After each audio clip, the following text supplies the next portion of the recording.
কথা শুনে বোগাম খিলখিলিয়ে হেসে উঠল। জাঙ্কুকের কথা শুনে সে বেশ মজা পেয়েছে। হাসি থামিয়ে বলল, কেন তোর গার্লফ্রেন্ডকে বলছি বলে গায়ে লাগিয়েছে বুঝি? গার্লফ্রেন্ড পরে, গার্লফ্রেন্ড হওয়ার আগে ও একটা মেয়ে। যে কোনো মেয়েকে এই কথা বললে আমি প্রতিবাদ করতাম। সময় থাকতে সূর্যে যা, নয়তো এর ফল ভালো হবে না। জাঙ্কুকের কথা বলার সাথে সাথেই এর গলা চেপে ধরল। তীব্র ক্ষোভ নিয়ে বলল, শুধরাবো না। কি করবি তুই? মারবি? শরীরে স্পর্শ করে দেখাতো। দূর থেকে জাঙ্কুক আর বোগামের কাহিনী দেখে সুগা আর ইয়োনো ছুটে আসতে লাগলো। জাঙ্কুক নিজের শার্টের কলারের দিক তাকিয়ে আবার বোগামের দিকে তাকালো। যথাসম্ভব নিজেকে সংযত করে রেখে বলল, শার্টের কলার ছেড়ে কথা বল। জাঙ্কুক কথা বলায় বোগামের শার্টের কলা আরেকটু জোরে চেপে ধরল। সুগা ইয়ানো জাঙ্কুকের পাশে এসে দাঁড়ালো। সে বলল, বোগাম বলল, ছাড়বো না কলার। কি করবি তুই? সুগা জাঙ্কুকের হয়ে বলল, কি করবো মানে? তুই জাঙ্কুকের শার্টের কলার ধরে রেখেছিস কেন? ছেড়ে দে কলার। ওদের এমন অবস্থা দেখে বেশ কয়েকজন ভিড় জমিয়ে ফেলেছে। কানাঘুষা শুরু হয়েছে। আর যিনি স্টেজের দিকে যেতে গিয়েও কানাঘুষা শুনে পিছনের দিকে ফিরে তাকালো। জাঙ্কুক আর বোগামের এই অবস্থা দেখে জিমিন বলে উঠল, কি ওখানে আবার কি হলো? জাঙ্কুক ভাইয়ের সাথে কি মারামারি করছে নাকি? নির্ভীক ভঙ্গিতে বলল, তুই যেখানে আমিও সেখানে। আমি কি করে বলবো ওখানে কি হচ্ছে? জিমিন হাত ধরে ব্যস্ত কণ্ঠে বলল, চল তো দেখে আসি। সুগার কথা জবাবে বোগাম বলল, নিজেকে সাধু সেজে আমাকে জ্ঞান দিতে এসেছে, তার সঙ্গে আবার হুমকি। ওর শার্টের কলার ধরবো নাকি আদর করবো? জাঙ্কুক এবার বোগামের শার্টের কলার চেপে ধরে রাগি গলায় বলল, তুই খুব বার বেড়েছিস। তুই কখন থেকে বলছিস শার্টের কলার ছেড়ে দিতে, কিন্তু তুই কথাই কানে নিচ্ছিস না। আমি কোনো ঝামেলা করতে চেয়েছিলাম না। তুই তো আবার ভালো কথা শোনা মানুষ না, শেষ পর্যন্ত আমাকে রাগিয়ে দিলি। বোগাম আবারও হেসে উঠল, চোখে স্পষ্ট ক্ষোভ দেখা যাচ্ছে। তাচ্ছিল্য করে বলে, তোকে রাগিয়ে দিয়েছি তো কি হয়েছে? তুই রেগে গেলে আমার কি, আর শান্ত থাকলে আমার কি? রেগে গিয়েছিস বলে কি মাথা কিনে নিয়েছিস? কথা শেষ হওয়ার সাথে সাথে বোগামের গালে পরপর দুইটা থাপ্পড় বসিয়ে দিল জাঙ্কুক। বোগামকে উদ্দেশ্য করে বলল, আমি রেগে গেলে কি হয় দেখেছিস নাকি? আরো দেখার ইচ্ছা আছে। তুই দেখতে চাইলে আমার আরো দেখানোর কোনো আপত্তি নেই। আর জিমিন এসে জাঙ্কুকের কথাগুলো শুনলো। মনে মনে বলে উঠল, উনি রেগে গেছে বলে ওনাকে এভাবে মারবে? জাঙ্কুকের কথাগুলো শুনে বোগাম ইচ্ছা বাঘের ন্যায় খেপে গেল। তীব্র ক্ষোভে ফেটে পড়ল। রাগ সংবরণ করতে না পেরে জাঙ্কুকের গালে পরপর দুইটা থাপ্পড় দিল। তারপর জাঙ্কুককে বলল, থাপ্পড় কি তুই একাই দিতে পারিস, আমি পারি না? জাঙ্কুক এবার বোগামের গালে আবার থাপ্পড় দেওয়ার জন্য হাত উঠালো। ইয়নের মাঝে জাঙ্কুককে থামানোর উদ্যোগ নিয়ে কে এগিয়ে এসে জাঙ্কুকের উঠিয়ে রাখা হাত ধরে ফেলল। তো ক্ষোভ নিয়ে বলল, আপনি কি শুরু করেছেন? ভার্সিটি থেকে গুন্ডামি করার জন্য এসেছেন? জাঙ্কুককে আটকিয়ে দিয়েছে দেখে জাঙ্কুকের রাগটা আরো বেড়ে গেল। একে উদ্দেশ্য করে রাগী গলায় বলল, আমি গুন্ডা না যে ভার্সিটি গুন্ডামি করতে আসবো। কেন এমন করেছি জানো? এই বোগাম তোমাকে উদ্দেশ্য করে বলেছে, মালটা কিন্তু সেই, তুমি মার। এটার কথা শুনে কে হতভম্ব হয়ে গেল। উনি আমার জন্য এই ছেলেটাকে মারছেন, অথচ আমি বোকার মতো কোনো কিছু না জেনে ওনাকে গুন্ডা বলেছি। ছি ছি ছি। মনে মনে নিজেকে ধিক্কার জানালো। তারপর জাঙ্কুককে বলল, আমাকে এসব বলেছেন উনি? জাঙ্কুক মাথা নাড়ালো। অমনি অমনি রাগী সপাটে বোগামের গালে থাপ্পড় বসিয়ে দিল। বোগামের দিকে অগ্নি দৃষ্টিতে তাকিয়ে বললাম, লজ্জা থাকলে এরপরে কোনো মেয়েকে এসব কথা বলবেন না। এসব কথা বলার আগে অন্তত 10 বার এই থাপ্পড়ের কথাটা মাথায় রাখবেন। অবাক দৃষ্টিতে এর দিকে তাকিয়ে রইল। এর থেকে অন্তত 3 থেকে 4 বছরের ছোট এই মেয়েটা তার গালে থাপ্পড় নিয়ে বসালো। এর থেকে লজ্জা আর কি হতে পারে? জাঙ্কুকের দিকে তাকালো। জাঙ্কুক এর থেকে মুখ ফিরিয়ে নিল।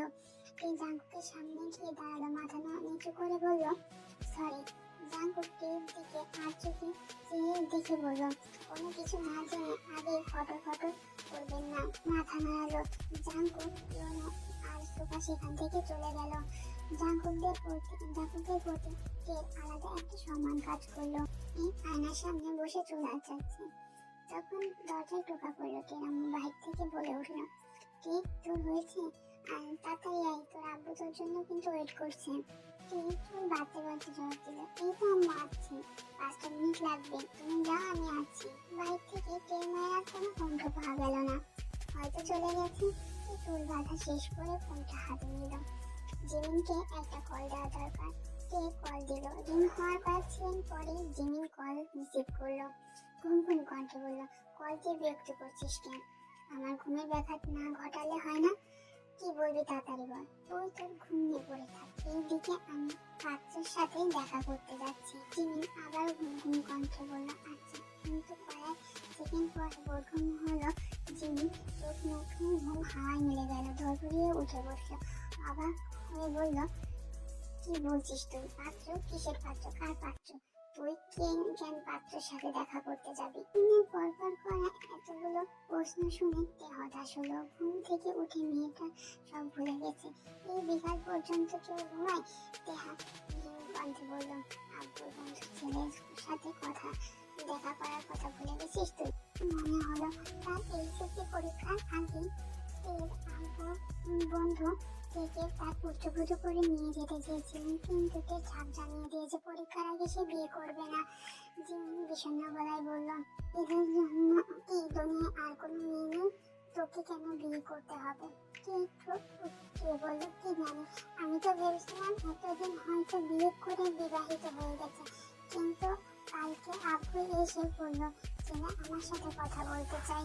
জিমিন আবারও বিছানায় শরীরটা এলিয়ে দিয়ে বলল, শোন, তুই ওই ছেলের সাথে কথা বলে এসে আঙ্কেলকে বলবি দীর্ঘ 9 মাসে ছেলেটা বেশ বড় হয়ে গেছে, তুই এই বৃদ্ধ ছেলেকে বিয়ে করবি না। জিমিনের বাচ্চামো কথায় কে জোরে জোরে হেসে উঠলো। হাসি থামিয়ে বলল, 9 মাসে কোনো যুবক ছেলে বৃদ্ধ হয়ে যায় না, কি বলছিস তুই? জিমিন দীর্ঘ শ্বাস ফেলে বলল, ও হয় না বুঝি?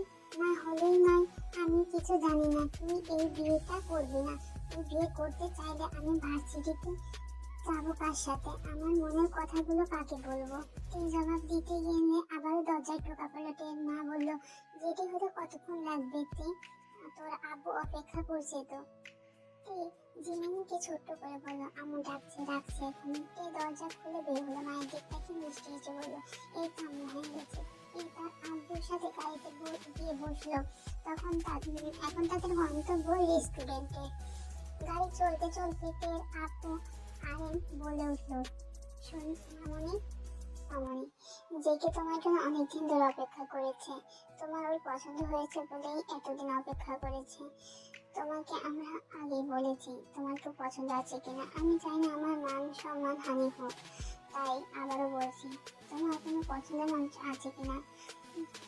মোবাইল থেকে চোখ সরিয়ে আইনের দিক তাকালো, মিষ্টি হেসে বলল, তোমার আত্মসম্মান কতখানি প্রয়োজন আমি জানি আব্বু। আমি কখনো আমার কারণে তোমার সম্মানহানি হতে দেব না।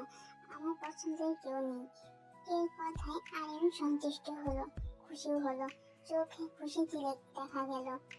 বাবা খুশির মুখখানিটা গর্বের বোধ হলো। আরেন তার মেয়েকে নিয়ে খুব প্রসন্ন। মেয়েটা বাবা মায়ের বাধ্য সন্তান কিনা। রেস্টুরেন্টের সামনে গাড়ি থামাতেই আরেন গাড়ি থেকে নেমে আব্বুর দিকে তাকালো। গাড়ির ভেতর থেকে বলল, আমি যাই মামনি। মাথা নাড়ালো। আরেন গাড়ি ঘুরিয়ে চলে গেল। হাতে থাকা ঘড়িটির দিকে তাকালো। বিকাল 5:15। জেকে বলেছিল 5টায় আসবে, 15 মিনিট দেরি হয়ে গেল। বিব্রত বোধ করে রেস্টুরেন্টের ভিতরে গেল। দরজার কাছে আসতে মনে পড়ে গেল সে জেকেকে কোনো পিক অথবা ছবি তার কাছে নেই। সে কখনো জেকেকে দেখে নাই, তাহলে সে জেকেকে এখন কি করে খুঁজে পাবে? তাই ভেবে সে ভীষণ ফিরে গেল। আব্বুর ওখানে যেয়ে দেখলো তার আব্বু সেখান থেকে অনেক আগে চলে গিয়েছে। সে কিছু না ভেবে পেয়ে আর কোনো কিছু উপায় না পেয়ে রেস্টুরেন্টের ভেতরে গেল। ভিতরে যে দেখলো পুরো রেস্টুরেন্ট ফাঁকা। এক কোনায় একজন ছেলে দাঁড়িয়ে বসে রয়েছে, কিন্তু ছেলেটা ফেস দেখা যাচ্ছে না। কি করবে বুঝে উঠতে পারলো না। এই রেস্টুরেন্টে বসে যেই তার বাবাকে কল করবে এমন সময় পেছন থেকে কারোর চেনা পরিচিত কণ্ঠস্বর ভেসে এলো। মাথা ঘুরে পিছনে তাকাতেই দেখলো জাঙ্কুক। সে বলল, আপনি এখানে কি করছেন? কোকের কথার প্রশ্নের উত্তরে বলল, বইয়ের জন্য অপেক্ষা করছি। বউ আসতে লেট করলো, তাই এখন বসে রয়েছে বইয়ের জন্য। জাঙ্কুকের কথা একটু বিরক্ত হলো।